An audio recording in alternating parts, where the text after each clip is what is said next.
Me apresentar de forma rápida, eu tenho 29 anos, meu nome é Lucas, eu sou formado em jornalismo, tenho pós-graduação também na área de comunicação empresarial e marketing, e agora estou na Teológica, cursando teologia lá com o Henrique e a turma. Trabalho como assessor de imprensa da missão Rádio Transmundial, não sei se alguns irmãos conhecem, é uma missão internacional que está em 190 países. Aqui no Brasil, esse ano a gente completa 50 anos. É uma missão interdenominacional, mas que tem muita parceria com as igrejas batistas. Aliás, lá nós somos praticamente 90% do quadro de colaboradores. Mas tem sido bênção também lá o trabalho na Rádio Transmundial. É difícil a responsabilidade de falar depois de tanta gente boa, né? O Henrique, o Felipe, o Daniel, o Gabriel, o Bob, mas eu gostei muito do tema. Acho que a gente precisa trazer à luz um pouco dessa temática, porque como igreja a gente tem uma responsabilidade, a responsabilidade de trazer as boas novas para essas pessoas que estão tristes, que estão com medo. E eu começo falando o título desse sermão, o título de A Paz que Só Há em Jesus. E eu vou explicar isso, né? Vou explicar de forma detalhada isso. Bom, acho que assim como vocês, ao ligarem as TVs ou os rádios, vocês têm ficado abarrotados de informações a respeito da Covid-19. Tantas e tantas pessoas que têm morrido, pessoas que têm ficado na UTI por dias, semanas, afastados, pessoas que estão afastadas dos seus familiares. E ao ligarmos também as nossas TVs, nós observamos alguns líderes religiosos fazendo coisas como um pedido de oferta por uma semente de feijão que cura, capaz de curar o coronavírus, ou máscaras invisíveis que, ao receber e ao supostamente colocar no seu rosto, você está livre do risco da Covid-19.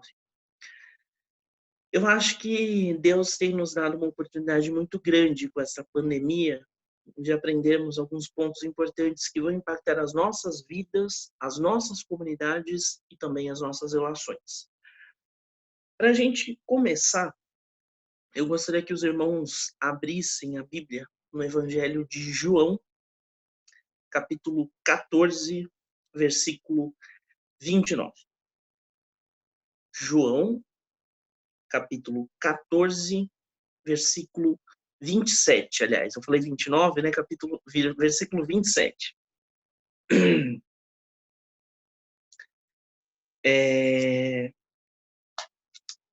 Aqui, só para contextualizar, vocês devem saber, Jesus estava falando aos discípulos.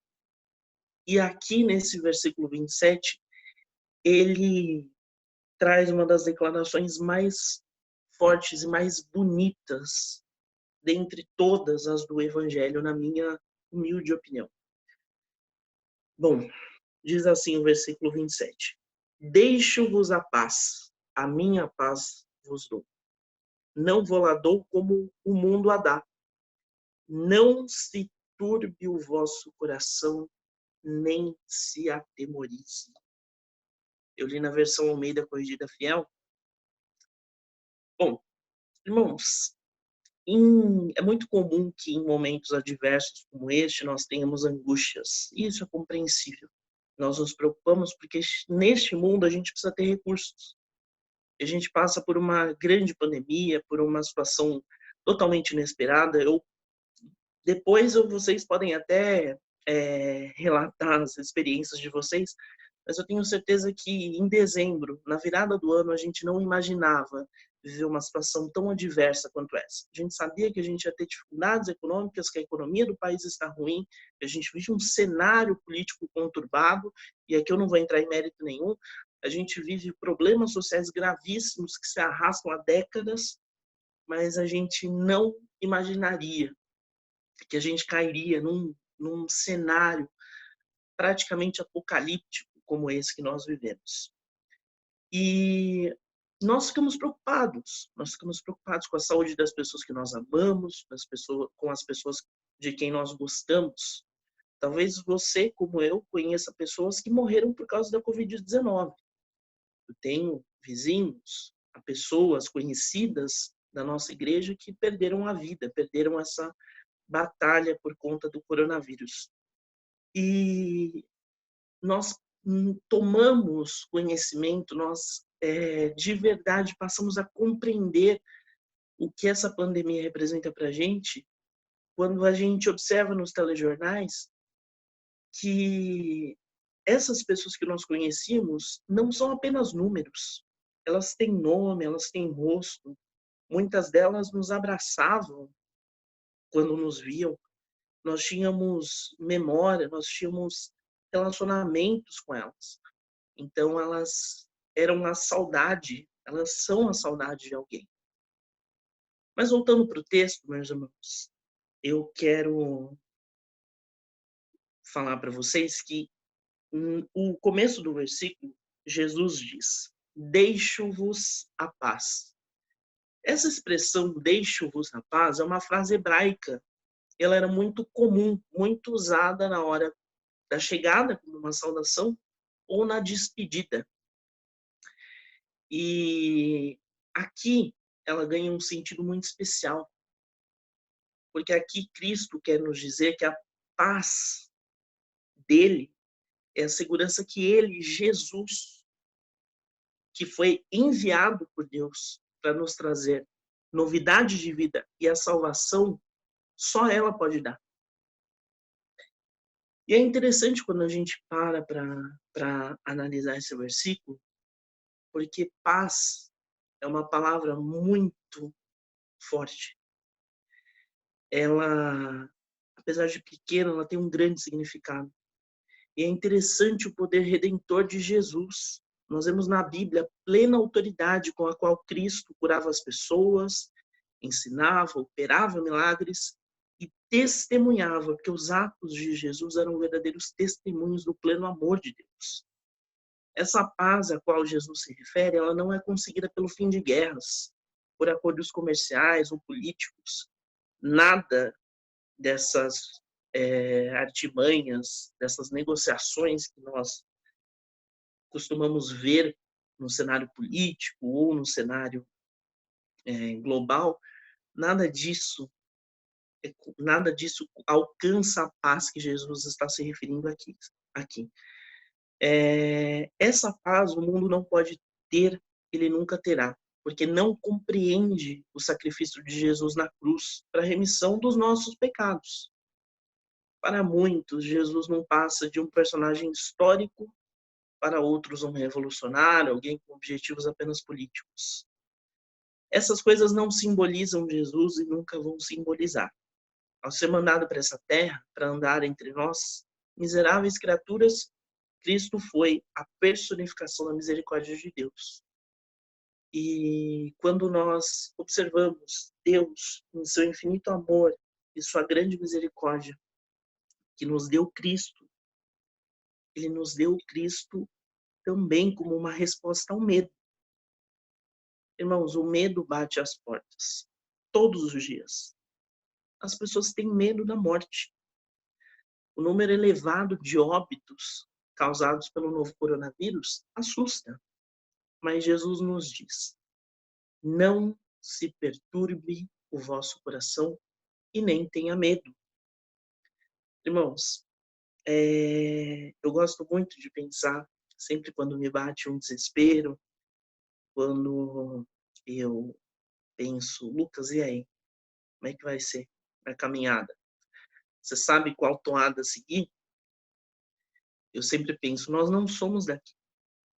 Nós estamos aqui de forma temporária. Nós somos criados para a eternidade. O que a mensagem de Cristo nos diz é: parem de se preocupar com as coisas terrenas. Eu vim para que vocês tenham vida eterna, uma vida além das limitações que esse mundo nos impõe. E quando nós entendemos o valor, e quando nós entendemos o valor do sacrifício de Cristo na cruz, o medo dá lugar à esperança. No decorrer dessa semana que nós tivemos aí, vários e vários irmãos ressaltaram a esperança. Isso fica evidente porque nós passamos a saber que nós não estamos sozinhos. O sangue de Cristo nos redimiu. O Espírito Santo nos alcança e Deus nos aceita como filhos. Irmãos, somos herdeiros do legado de Cristo. Cristo nos ensina nessa palavra a não termos medo. E eu confesso, vocês vão de concordar comigo, que os argumentos de Cristo na palavra são muito bons. Então, a gente não tem nem por que duvidar de nada, de nenhuma promessa que ele nos deixa. Aqui, em João 14, Jesus estava às vésperas de ser entregue à morte na cruz. E ele falava aos discípulos e anunciava a vinda do Consolador, Espírito Santo. Ele vem de uma sucessão de exortações e ensina aos seus aprendizes. Então, lá no capítulo 11, ele havia ressuscitado Lázaro, ele tinha sido ungido em Betânia por Maria, que motivou até um certo questionamento de Judas sobre qual a necessidade de se quebrar um frasco de perfume caro, em vez de tê-lo vendido e repartido dinheiro aos pobres. Isso no capítulo 12. Ele havia lavado os pés dos discípulos, mostrando a importância de servir ao outro, de ter humildade. Capítulo 13. E agora dava a eles, os discípulos, no capítulo 14, a resposta para algumas dúvidas. Se a gente voltar lá no versículo 1, Jesus, versículo 1 do capítulo 14, Jesus ressalta que a confiança, que o acreditar deles deve estar em Deus e nele, o Filho do Homem, primogênito. No versículo 3, ele fala que vai preparar lugar, mas que vai voltar para nos buscar, aleluia, para que estejamos juntos dele. Tomé, no versículo 5, pergunta: Senhor, não sabemos para onde vais, e como podemos saber o caminho? Aí vem uma resposta arrematadora de Jesus. No versículo 6, Jesus responde: eu sou o caminho, a verdade e a vida. Ninguém vem ao Pai se não for por mim. Eu vou repetir porque esse versículo é um dos meus favoritos também do Evangelho de João. Eu sou o caminho, a verdade e a vida. Ninguém vem ao Pai se não for por mim. É por isso, irmãos, que muitos procuram respostas na ciência, na medicina, no trabalho, nos prazeres. Não entendem que o real sofrimento e o pesado fardo foram suportados por Cristo na cruz. Nós somos chamados à esperança. Sejamos, portanto, portadores de esperança. Queria compartilhar com vocês que eu li há alguns dias, acho que o Henrique também leu, não sei se os irmãos leram, o livro Coronavírus e Cristo, do pastor John Piper.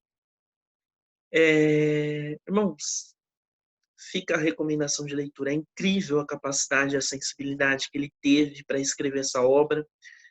Eu recomendo que vocês façam um download dela. O livro está à disposição, está gratuito, é uma publicação do Ministério Fiel.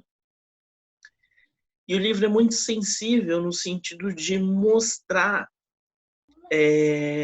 como Cristo é o centro de tudo. Nós temos que ter Jesus como a nossa rocha eterna. Essa é a mensagem principal do livro.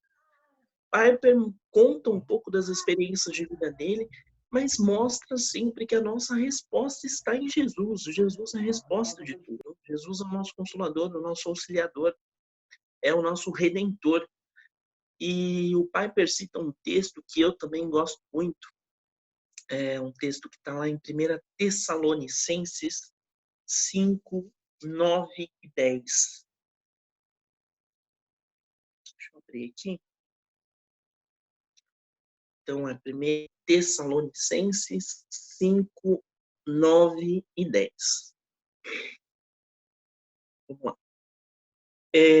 Porque Deus não nos destinou para a ira, mas para a aquisição da salvação por nosso Senhor Jesus Cristo, que morreu por nós para que, quer vigiemos, quer durmamos, vivamos juntamente com Ele.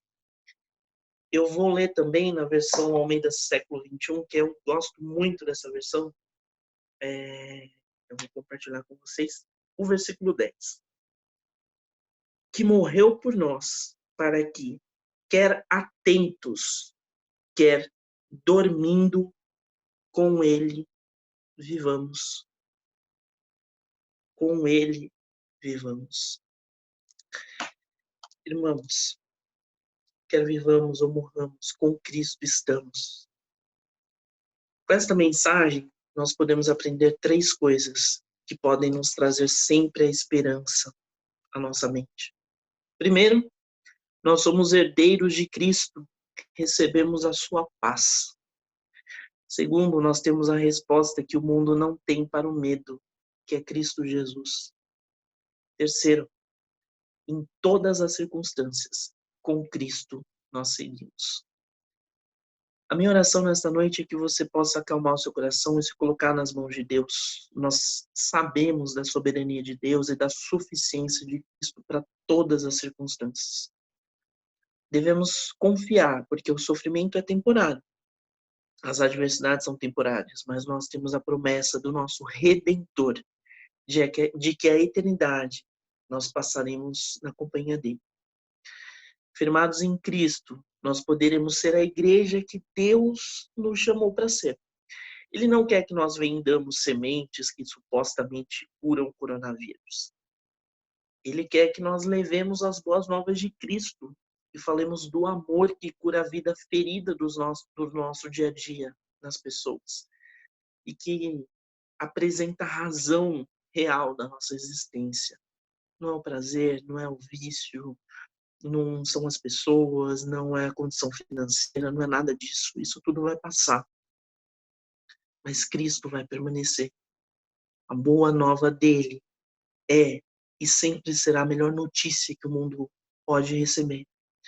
Se você ligasse agora Globo News, Band News, CNN, qualquer canal de notícia, a notícia em destaque deveria ser deveria ser a notícia, a chegada das boas novas. Deveria ser Cristo. Essa é a notícia que o mundo deveria ter em todo tempo. Se estamos seguros e firmes em Cristo, isso vai ser refletido e as pessoas vão perceber que há algo diferente na gente. Algo que eles não encontram por aí. Que eles não têm como consolo em lugar algum no mundo ou em qualquer pessoa. Por mais difícil que seja a caminhada, meus irmãos, a gente precisa levantar a cabeça e ter sempre em mente que a gente não está sozinho. É isso.